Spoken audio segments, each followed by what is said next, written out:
Hello and good morning all. I'm Aditi Lamba with the Sunday edition of South Asian News, Vision of Asia. We are coming to you from our studio in New York City.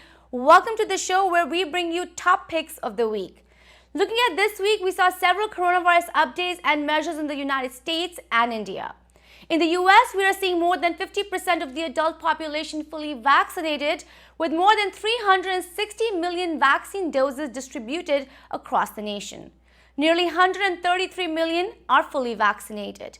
This comes as confusion over CDC's new mask guidelines continues to worry experts and the public who are scared to shed their mask, but many say it is safe to take the mask off if you're fully vaccinated.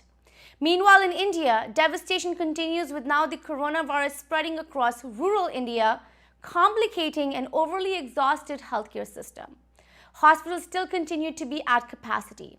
If you are an organization involved in pandemic relief for India, please connect with us on our Facebook handle at ITV Gold and share your efforts with us. This week, we also saw several popular Indian celebrities address our community on giving back and much more. So let's begin today's South Asian News segment, Top Picks of the Week, and take a look at the headlines. Vibha raises $1.8 million for COVID relief in India, featuring Michelin-Star chef Vikas, Khanna, New York. This week with Padma Shri, Sudhir, Parikh, COVID-19 updates, New Jersey. New Gujarati movie Swagatam releases on ShemarooME, featuring actors Vandana, Pathak, India. Northeast United States Carrom Association hosts Carrom Tournament 2021, New Jersey. Coronavirus overwhelms Indian healthcare system, Dr. Mishal, Reja, New York. Mayoral candidate Mahesh Bhagia on putting Edison first, New Jersey. It's time for a short break. Stay with us on Vision of Asia, South Asian News segment. We'll be right back. And welcome back. I'm Aditi Lama and this is Vision of Asia, top picks of the week of the South Asian News segment. Let's take a look at the coronavirus updates and measures in India. The deadly second wave of the coronavirus infections continues to devastate India, leaving millions of people infected with a collapsing healthcare system. Hospitals and clinics across the nation are still overwhelmed with lack of PPE, oxygen concentrators, beds, and ventilators, leading to many dying on the streets before getting medical care, and only a tiny population of India is now vaccinated. Meanwhile, Indian Prime Minister Narendra Modi is getting much criticism for international media on handling the coronavirus. We spoke with expert Dr. Mishal Reja addressing all this and more on the impact of COVID-19 on India and the rest of the world. Here is the conversation. The news that we get from India has been tragic. The shots of crematories, it's heartbreaking. How are you looking at the case numbers and death numbers there in India right now? And some are saying that the cases are now getting under control. Do you agree with that? Thank you so much for that question. We hear certain figures coming out of India. So right now we hear 300,000 deaths, but actual models actually show that it's likely 4 million deaths, right? We hear that there's a certain amount of infections, like 300,000 infections, but 26 million infections, but actual models show that infection rates are about 700 million. So we don't know what's actually happening, and we don't know how transmissible certain variants are. We just know that they're of concern. Now, with that said, the 7-day average right now in India is less than it was in the week before. Does that mean that we're over the second wave? No, because we know that it's spreading into rural areas. We know that it's spreading into places like West Bengal and in southern India. We know that it's spreading into Nepal. We know that it's spreading into Thailand. So all of this means that the region itself is still at risk. And we also know that when people get admitted to hospitals, sometimes they're dying of COVID, but oftentimes, on their death certificate, it says things like pneumonia or kidney failure. So we don't know the real numbers. So I would still be enormously cautious. I would not drop any guard. If you're living in India, if you have family members in India, I would please tell them to be careful. It is not slowing down. It is still among the highest amount of infections and deaths in the world. So they need to be careful. And if they don't do enough, they could set the stage for a third wave. Right. And we're hearing that India is in its peak right now. It's still dealing with the peak of COVID-19. What is your prediction for the next couple of weeks for India? COVID acts in a certain way where the worst is sometimes 4 to 6 weeks after you get an infection. So the next couple of weeks are really gonna tell us just how dangerous it is. And I suspect that things might even get worse in certain regions of India. So the cities will get better because of lockdown measures that have been imposed, but a lot of the rural areas and countries surrounding it will get worse. Let's remember there is the Indian variant, which is a World Health Organization variant of concern, highly transmissible, highly lethal. So I would be very concerned over the next few weeks, very cautious. And I would also like to point out that a lot of the things that India did in the beginning of, in the last couple of months to cause this pandemic, meaning large political gatherings, large religious festivals, a lot of people dropping their guard. If we start to do that again, and there are already large reports that the Indian government and a lot of the Indian public are engaging in these same political rallies, same religious festivals. If we start to do that again, then the next few weeks are going to be horrible. It's just going to be another resurgence. Right. Where do you think the healthcare system is lacking the most there? I think the healthcare system is lacking in so many ways. India completely dropped its guard in the last few months leading up to it, which causes pandemic. So they did not build up their hospital infrastructure. They did not impose any public health safety measures in terms of masks, in terms of social distancing. They dropped that all. They did not get enough medications, and they did not prepare in case there was a pandemic. And they knew that the world was suffering from a pandemic, but for some reason, the health minister went on air and said, hey, COVID's over. We can do whatever we want. We can have religious festivals. We can have political rallies. So I think that's where it lacked. And then on top of that, India is the largest vaccine manufacturer in the world. It makes AstraZeneca. But then without any of their population vaccinated, they gave out their vaccines to the rest of the world. So, call it greed, call it corruption, call it horrible public health measures, call it blatant disregard for the general public of India, call it nationalism, call it Modi had to get elected, call it like political ambition, whatever you want to call it. They dropped the ball on pretty much all facets of society. So right now they have to build it back up to prevent another wave. We have now a segment of ITV Gold's show This Week with Padma Shri's Dr. Sudhir Parikh. Reflecting on major news of the week in both politics and coronavirus, This Week with Padma Shri, Dr. Sudhir Parikh features his opinions and advice for the South Asian American population. Dr. Parikh is also the chairman of ITV Gold Parikh Media and successfully runs a chain of clinics across New York and New Jersey catering to all healthcare needs and resources for South Asians, and hence he brings in a great amount of knowledge and perspective on all that's happening during the week. In this segment, Padma Shri Dr. Sudhir Parikh discusses much on COVID-19 vaccines both in India and the United States and on the mask guidelines that are worrying the public even when vaccinated. Watch the show This Week with Padma Shri Dr. Sudhir Parikh every Wednesday at 6:30 p.m. only on ITV Gold. Here's a part of the conversation from the show featuring ITV Gold's Ashok Vyas discussing the updates with Dr. Sudhir Parikh. Namaskar, Ashok Vyas, and I have Dr. Sudhir Parikh, Padma Shri Dr. Sudhir Parikh joining me for this special weekly edition. Once again, warm welcome to you, Dr. Sahab.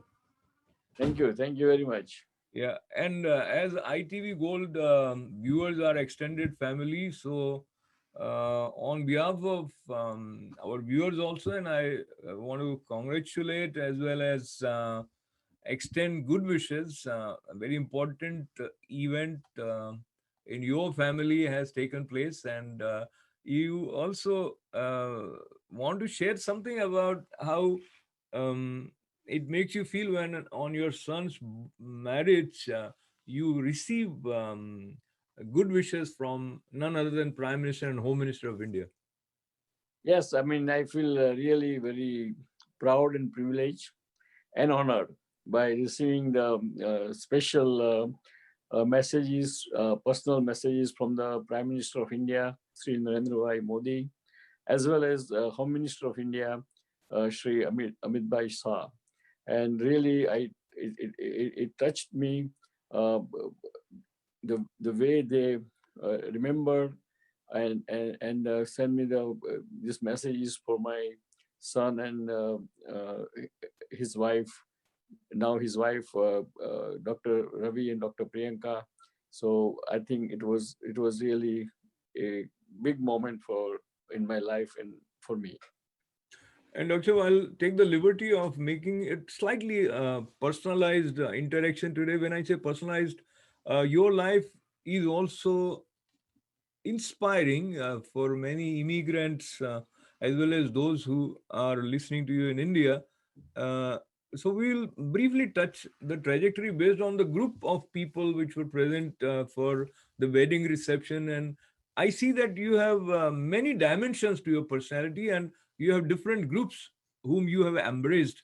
So talk to me about it was effortless, conscious, because you need a lot of space in your heart to have so many friends.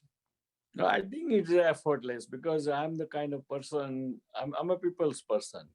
And I'm very easy to, I always make a friendship with each and everyone. And it's always true friendship. I know I never expect anything from my friend.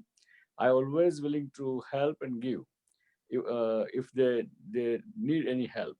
Otherwise, and so I have wide variety of the friends.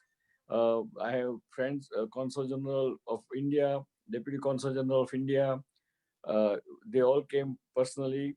Then Ambassador Sandhu, US, Indian Ambassador to USA, Mr.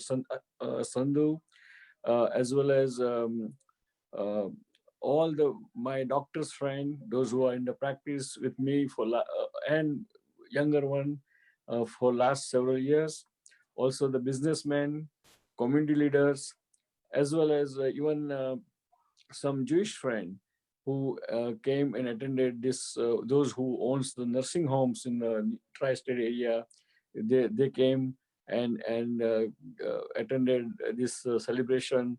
And most important is my mother, who is 97 years old, uh, who is in very good physical shape and mental intellectual intellect.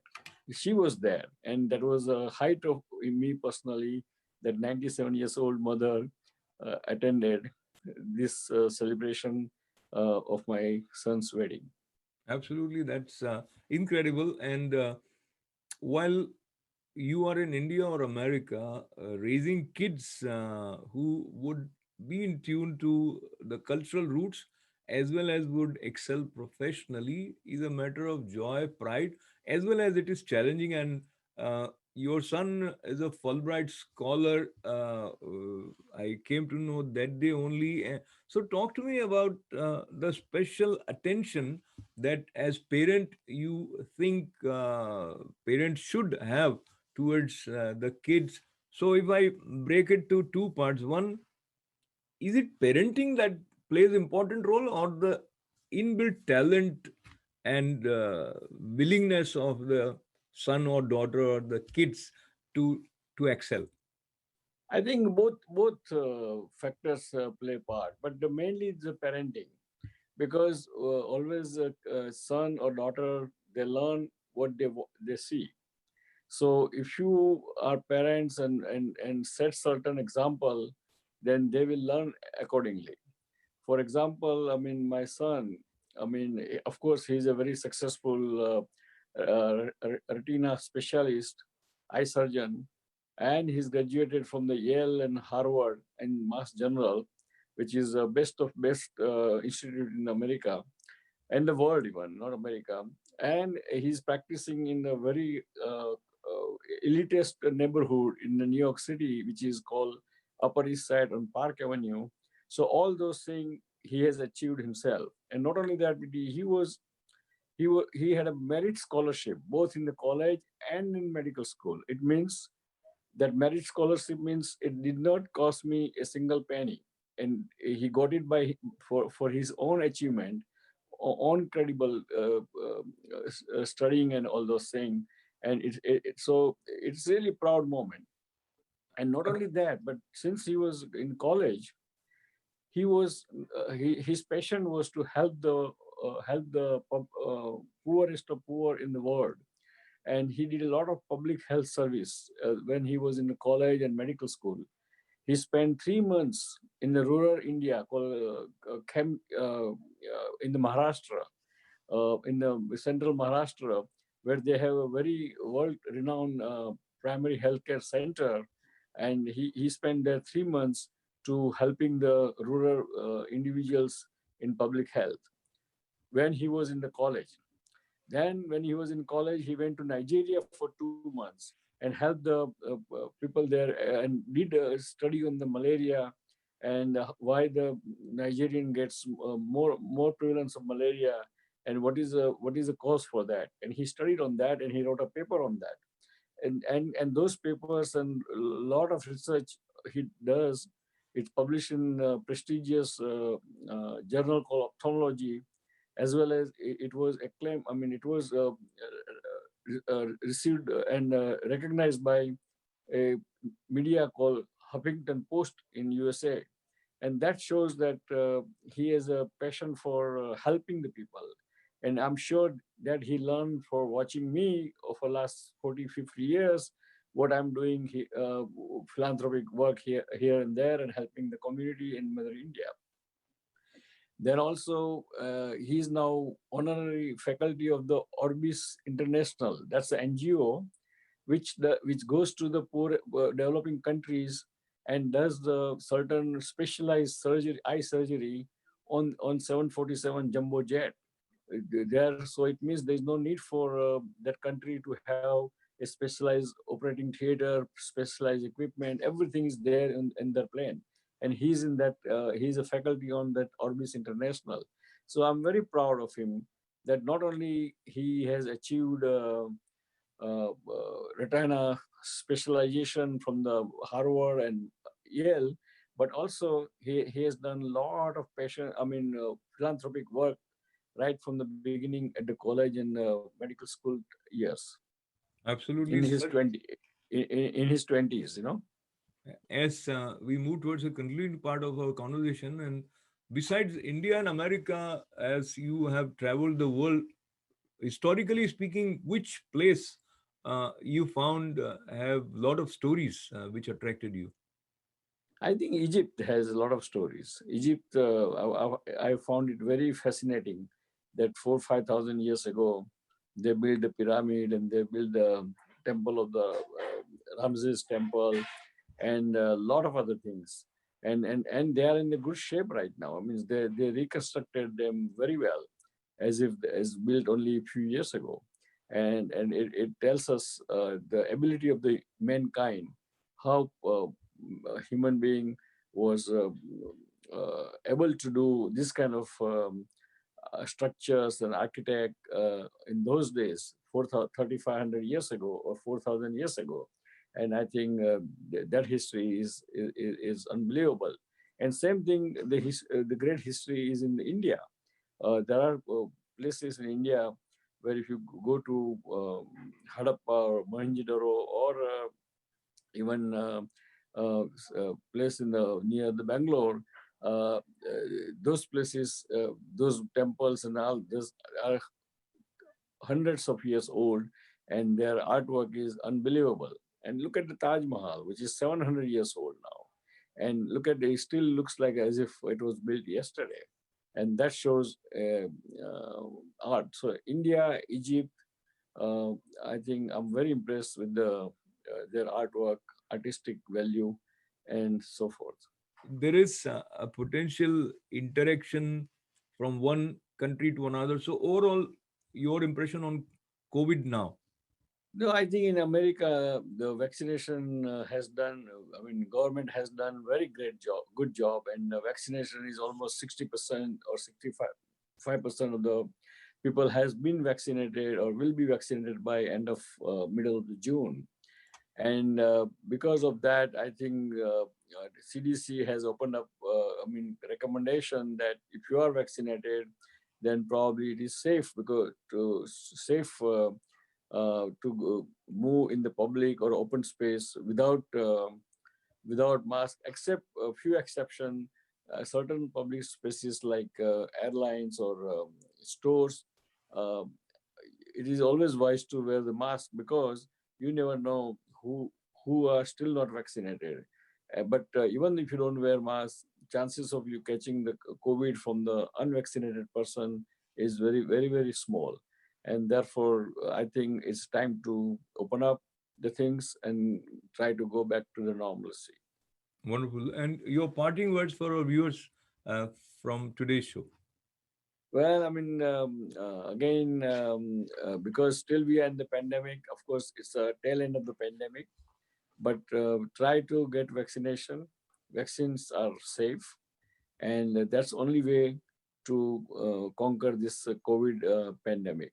And on personal note, I always tell all parents to teach their children that always work hard, be honest, and be consistent, and that's the only way you can uh, lead to you can be successful in any events or any sectors. So thank you for joining us this week. We'll see you next week, and goodbye. And before I say goodbye, I would like to say God bless America, God bless India, and God bless Indian American community. Thank you. Goodbye. It's time for another short break on Vision of Asia, Voice of the Community. We'll be right back. Welcome back. I am Diti Lama, and this is Vision of Asia South Asian News segment, Top Picks of the Week. Let's now take a look at non-profit Vibha and its efforts towards India's ongoing COVID-19 crisis. Vibha is engaged in providing and mobilizing assistance to save lives, stop the spread, and meet urgent health needs of the people of India. To date, Vibha has raised more than $1.8 million for pandemic relief efforts and has sent a lot of supplies, including oxygen concentrators, to India. Joining this effort of Vibha and partnering up with them is Michelin-Star chef Vikas Khanna, who is also a filmmaker, an author, and a humanitarian. Here is our conversation with the Michelin-Star chef who is dedicated to sending help back to India with Vibha. You know, we have you here today to discuss a lot that's happening in India and what we are doing here to help India. So let's go right into it, Chef. Just like you and me, we have our families in India. Most of our families are currently in India. I know your family resides in Amritsar. My first question to you is, what is the news that you're hearing from India right now? What is the condition there? What are you hearing? I think there's still a lot of breaking up of the entire system. And one thing which is amazing right now, what we're seeing as the most important news, that people are helping people, which shows the true fabric of India, the resilience to hold each other together. I think that is something which we are hearing more than anything else. That is a thing which it actually retains in my head right now. Yeah. How people are supporting each other, which is amazing because we can feel the gravity of the culture in the time of crisis. Yes, for sure. And the crisis is really intense. We're hearing hospitals are running out of beds. There's no oxygen. A lot of people are not getting admitted into the hospitals. Do you think India put its guard down too soon? I'm not the person who ever discusses any government policies for the countries. I'm there to support, Right. and I'd like to just talk about that. I just think that it's a discussion. Everyone, like every time I'm making a partnership, everybody has this whole thing that, what do you think should have been done? I said, I'm not a policy maker. I'm not a person who will ever enter politics. I'm there to support my motherland, and that's what I'm doing. And I have the equal amount of hours like everybody else, like 24 hours. And I want to utilize that in being part of the solutions. Yes. I'd love for you to reflect on what you did with Feed India and also how come you came into the collaboration with Vibha after that? So we've been working with Feed India since April 1st last year, Right. and fed more than 65 million meals. But we continued and we spread more into then later about slippers, sanitary pads, and we kept adding to our Feed India initiative as a movement. But when the crisis hit, which was requirement of more PPE kits, more about oxygen concentrators, more about vaccination centers, at that time, I wanted to partner with someone who actually is a doer like Kayur and an organization like Vibha, where there's so many volunteers like myself, and everybody joined hands. And our first meeting itself was so important. It really was something which was very close to my heart. I said, if I'm going to be part of any initiative, every single day we need to have an accountability to people who contribute. Because I was sure that if I'm going to collaborate with someone and we're going to request people to come together, and people will be there, because I work like this, that I like to put everything forward, because it's people's contribution more than financial. It's the contribution of the faith in you. Right. And then Vibha was so amazingly transparent, and we talked about the administrative costs, and we talked about saying nothing.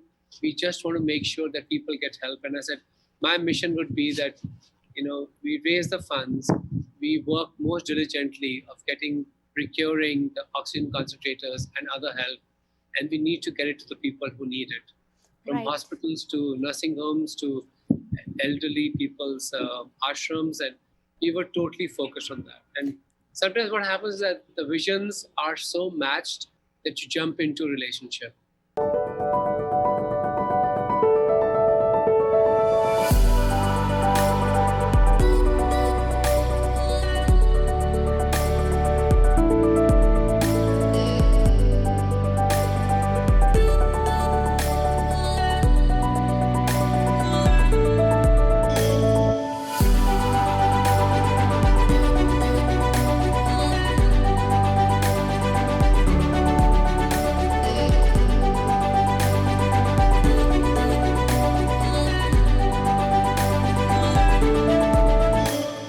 When you're looking at exactly what's happening on the ground, Chef, we'd like to get some information on what is currently happening on ground, how much help has been sent, and talking about transparency, how is the money being used, and how does it travel? How is everything working out? How is the program like?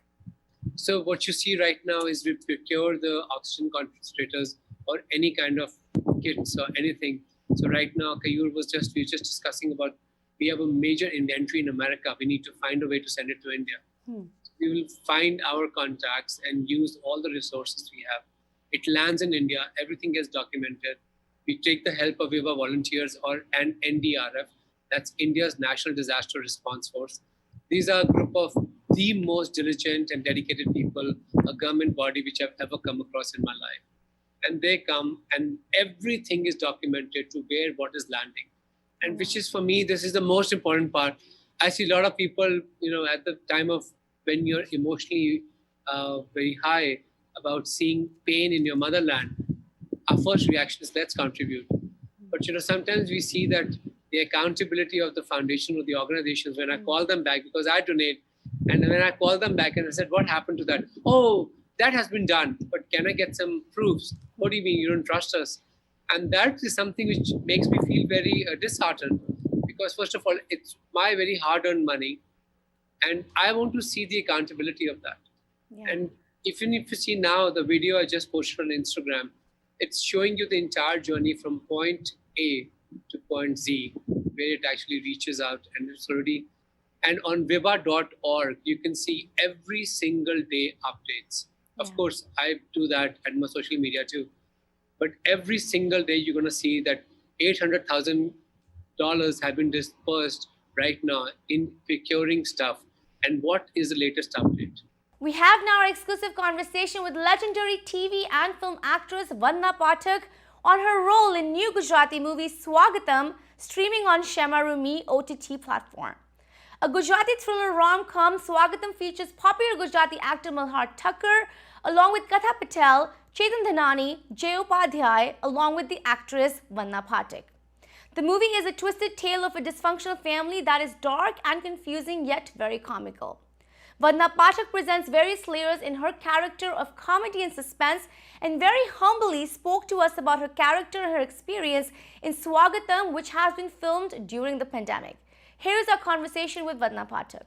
Yeah, it's so great and it's such an honor to have you here with us. You are a legendary actress. You have worked in so many mediums, from television to movies to theater. So it's awesome having you here with us. Let's go right into it. Congratulations on Swagatam.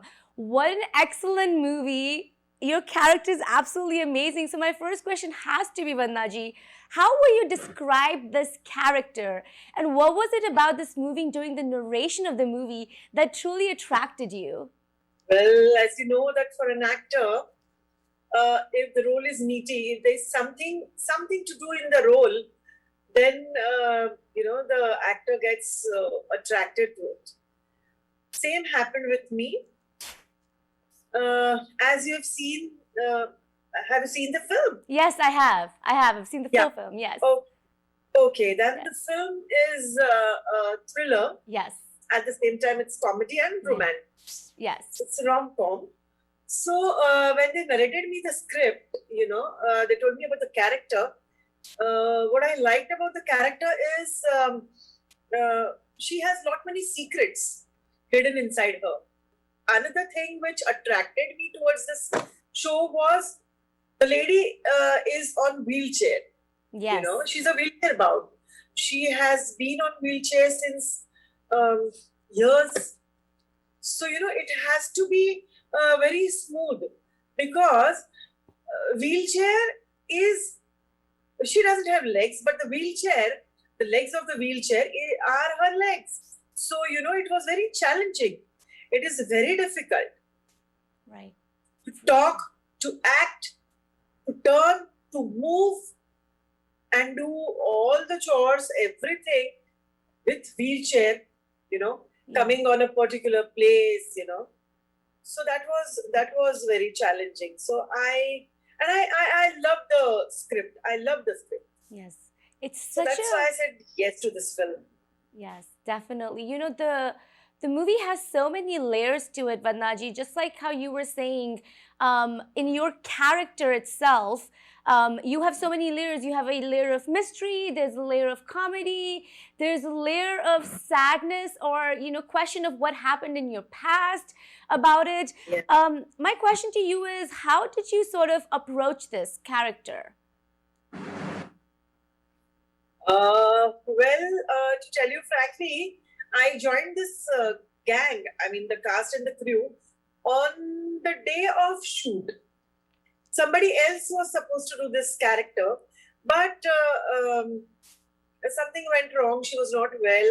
And on the last day, they called me, and Malhar called me at night around 1. And he said that, this has happened. And if you like the script, you first listen to the script. The director will narrate you the script. And I was supposed to do a different film with the same director, Neeraj Joshi. So he said, there are these problems. So see, if you like the role, if you like the script, then bail us out, please come on board. So then I said, okay, fine.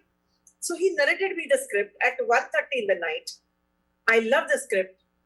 And the next day morning, he said, ki, aap nikaliye or you come to Baroda, because they were shooting at Baroda. So I said, in the morning, I can't come because I have to take care of the house and settle everything, So in the afternoon, I left and I reached. So I did not get time even to think about my character.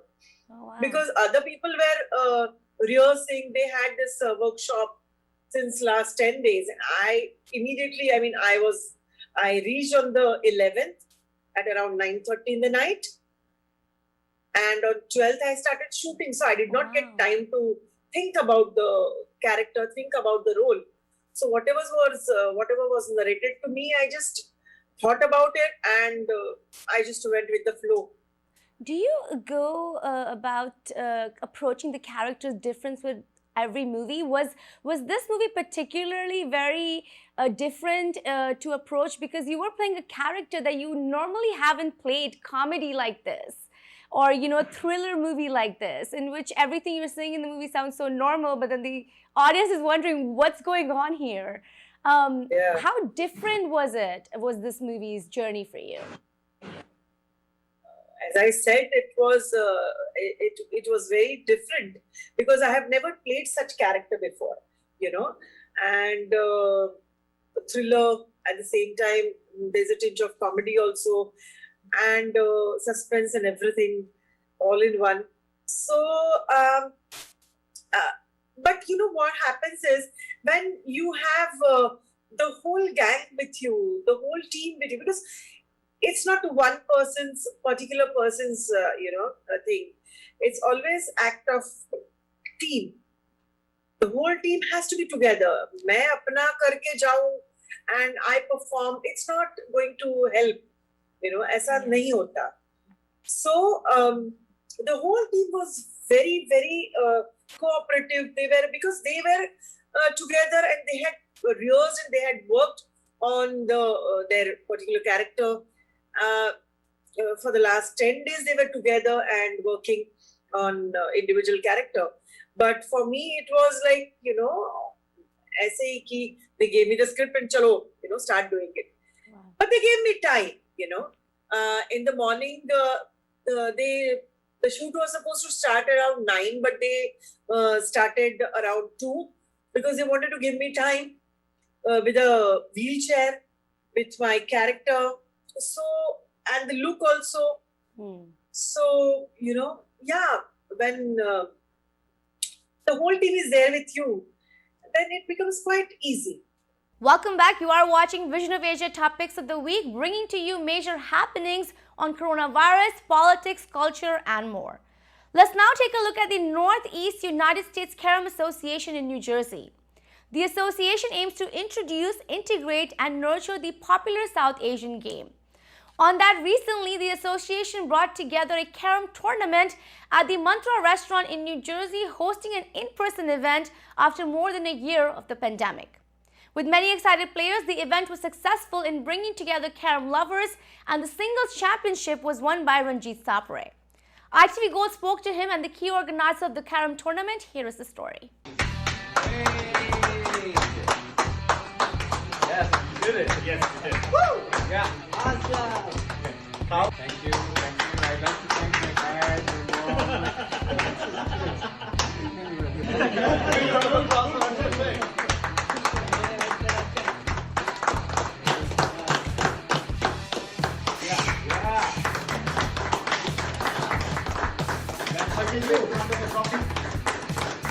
And finally, the winner of Newscar Singles, Ranjit Sapre. Wins the huge amount, $500. And here is the trophy. Wow.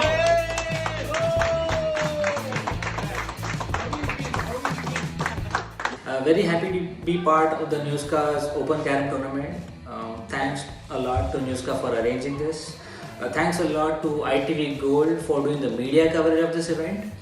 I had only heard about it, but it was awesome to witness up close the passion that Newscar has to bring in new talent and new players and give them an opportunity to play with the top players in the US. This in no way was a small tournament. It had all the top players as well as amateur players. What do I say? Great arrangements, lodging for outstation players, amazing food from Mantra restaurants, and safety, COVID related safety taken care, sanitizer everywhere, everyone vaccinated. So overall, such a great arrangement, and we had a great time. Amazing semis and finals. Not just them, we had many other nail-biting matches throughout the tournament. I hope we will have many more such tournaments in the future. Thank you. As part of this Northeast United States Carrom Association, we have conducted many tournaments in past. We have conducted 2 in-person tournaments and 1 online tournament, which was a huge success. And now we are gathering once again for an in-person tournament after a year and a half. And you know the reason why. Because of the unprecedented situations which we have because of COVID. And we are glad that we are able to gather one more time after the pandemic situation, because we have most of the people over here vaccinated. The association is mainly formed by our president Abul Shakil Beg, and I'm the secretary Arshad Sheikh. We have our Newska team formed by Oscar, Narayanan, Tejaswi, Viral. We are glad that we have our sponsors who encourage us every time. They are Karim Rayani, Masood, Parivar Delights, Golconda. And a special thanks to Farooq and Oscar and Munaf for donating for this tournament. Today, May 21st, is a very eventful day. Almost after 1.5 years, we are back here for face-to-face tournaments. USCA could not conduct any tournaments last year due to COVID. Newska, the North American US Carrom Association, in leadership with Shakil Beg, Arshad, Rao Saab, and the rest of the folks, have done a wonderful job bringing all of us together. This is a wonderful sport that we all love. We are very fortunate to be back playing, and we hope to continue this events going forward.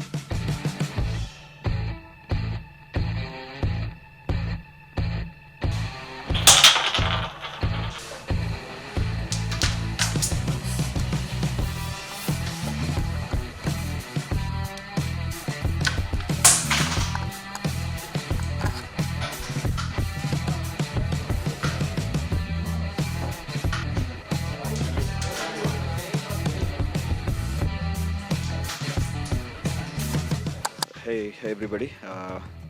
Thank you ITV for coming to cover this wonderful event. USCA was formed a couple of years back, and has been conducting tournaments in Northeast New Jersey for the last couple of years.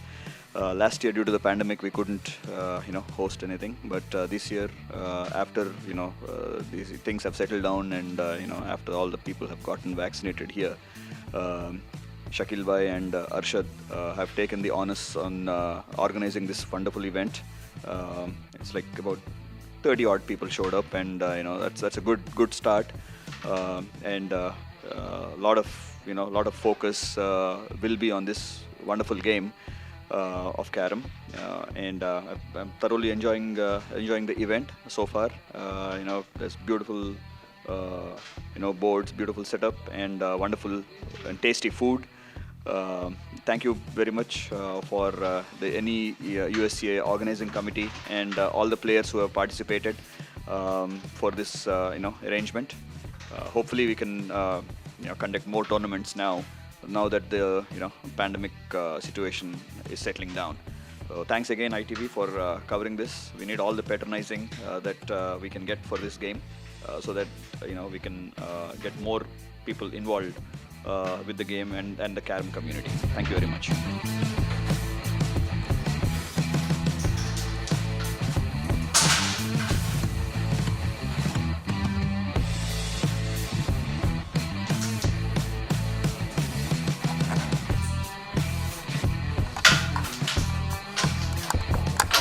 I came to this tournament to participate after a long time after COVID.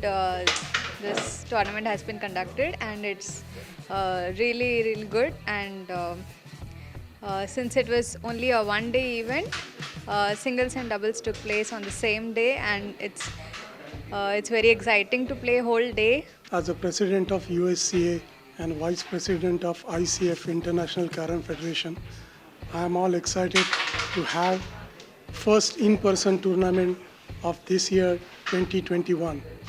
Last year, 2020, and this first 6 months of 2021 were washed out because of COVID.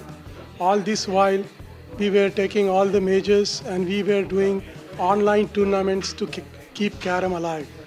But Northeast United States Carrom Association, with the help of our President Shakil and Secretary Arshad, we are here and we are all excited to have first in-person tournament. We are taking all the care. We are wearing masks. We are using sanitizers. We are keeping nice distance, and we are going to complete this one-day event. I would like to announce that October last week, Halloween week, we are going to celebrate 25th National of United States Carrom Association. So we are all excited, and we would like to invite everyone to participate in this tournament that's going to happen in Wayne, New Jersey. And I would like to have continued support from ITV and all our sponsors. Once again, thank you everyone for participating in this tournament. We now have a segment of ITV Gold's Ashok Vyas's conversation with Edison mayoral candidate Mahesh Bhagia in New Jersey. Also the chairman of the Edison Democratic Organization, Mahesh Bhagia has pledged to put Edison first and work full-time on the township if elected. Mahesh Bhagia has focused on the issues of high taxes, township services, overcrowding, and open and transparent government. If elected, he will be the first Indian American mayor of the Edison township, where 40% of the population is of South Asian descent and plays an important role in selecting elected officials. He says we need clear-cut channels of communication between town residents and elected officials. The primary for this Edison mayoral election is June 8th. Here is the conversation between Ashok Vyas and Mahesh Bhagia. How do you see the specific needs of people in Edison where you feel your contribution as mayor would be helpful? So, Ashokji, me and my family moved in this town almost 20 years ago. And me and my family chose Edison for two big reasons, right? First of all, Edison is a diverse town with which welcomes the new immigrants into the town. It's like our melting pot. Second thing is Edison has also great schools where we can provide our kids, good education and good environment to foster. So those are the two big reasons for me me and my wife to move into Edison. And currently, I'm a small business owner, and my wife is a local dentist here, and I have two daughters. One is 15 and one is 9. In the past, I worked as a vice president for a major financial company as a vice president for research and development. On the background, education-wise, I have a master's in computer science from the Pace University in New York. So with this background, what a mayor's role is, a mayor's role is like a chief executive officer of a corporate called Edison, which manages, day-to-day operations of managing almost 750 to 800 employees. We are serving 100,000 plus residents / customers, and we are managing $150 million budget. So with my background working in the corporate and as a small business owner, and also my experience working last 3 years in the administration puts me in a very unique position with the public and the private experience to serve this town as the next mayor of Edison. Absolutely, I'm delighted you shared your journey, and there is a wholesome approach with which you function. So let us look at Edison as a whole, and Yes. where you feel people have their main concerns that they want the mayor to address.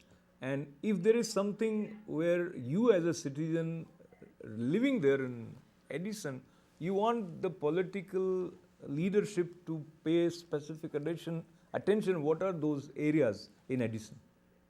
Correct. So what has happened is my opponent, who is currently in the administration, what has happened is all these years, our taxes, since I moved here in 2001, right? Our taxes have gone up, year after year, right? And just last 3 years, they have gone up 15%. Okay. And during the year of pandemic, which most of us feel difficulty, last year they went up by 6%. And also at the same time, the services have been going down. Our quality of life has suffered substantially in last couple of years. What has happened is there are many warehouses, that have, Edison has become like a hub of warehouses. Those are the only new those are one of the big new businesses that are just coming into Edison, which impact greatly the quality of life because of the amount of traffic, truck traffic that they bring into this town.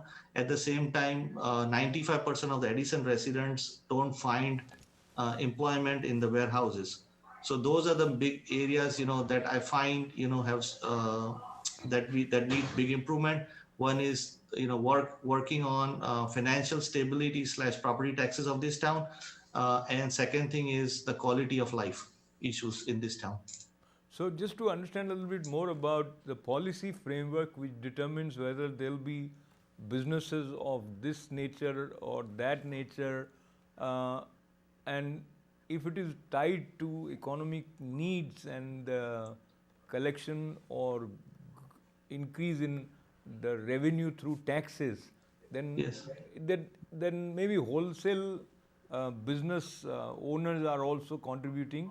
But yes, indeed, you mentioned correctly that it may not generate as much employment. And if I may think loudly with you, the business or the entrepreneurs determine based on the location and yes, the potential. So, yes, and Edison, of course, is very well known as a business yes, hub.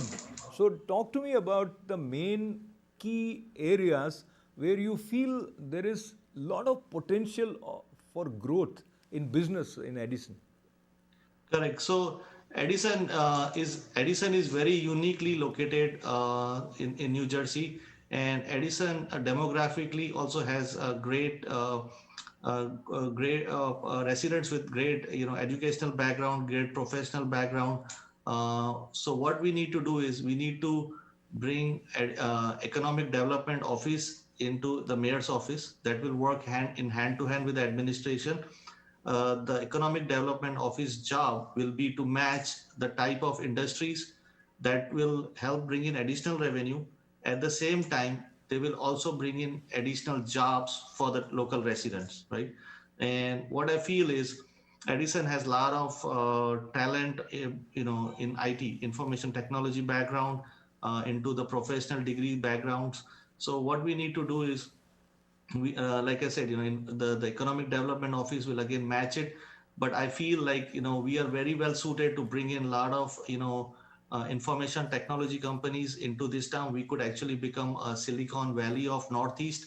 And also at the same time, we can also bring in banks and other professional pharma companies into this town where local residents can find high paying jobs so they don't have to travel. And so two things will be achieved with this, right? First of all, we'll get the revenue growth that is needed to stabilize the taxes in long term.